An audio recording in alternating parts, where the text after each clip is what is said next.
Яник батыш тон багдыряч халуер бер ардах диштахт садики дохита. Мадина Дзейтова больше не переживает из-за слякоти и луж. Женщина даже купила сыну самокат, потому что теперь им есть где покататься и прогуляться. Хансусы кенкца арианёс прогулка ирн.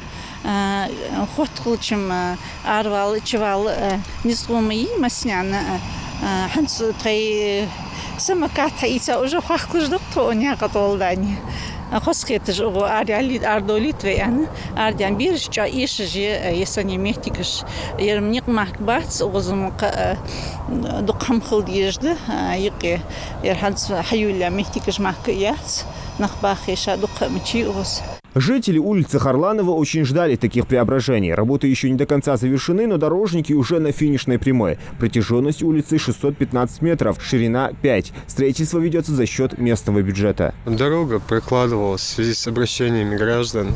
Здесь много людей проживает. Чаму Борозная. Дорога очень плохая была, поэтому администрация посчитал нужным проложить эту дорогу. Немало существенных изменений в Сунже произошло и благодаря реализации федеральной программы формирования комфортной городской среды. В этом году сделана улица Моздокская по городской среде. Там поменяли водопровод, проложили асфальт.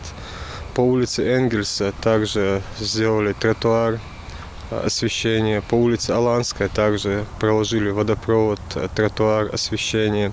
И вот интерната Галушка, там тоже площадку благоустроили. Но там еще доделать надо какие-то работы. Мы недовольны, и мы будем кое-что доделывать там. Порадоваться изменениям могут и родители воспитанников детского сада «Березка» по улице Жукова. Там к подъезду проложили асфальт протяженностью в 1,5 километра. Радует жителей реализация в городе национального проекта образования. Уже построено, практически завершено строительство 2 школ.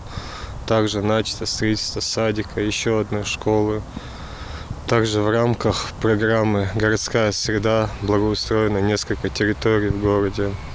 Так что за счет этих программ получается благоустроить город быстрее, чем сможет эта администрация сделать. Также в городе до конца 2024 года планируют благоустроить и другие улицы. Местами будут заменять и ветхий водопровод. Зелимхан Калоев, Мухаммад Белакиев, Новости 24.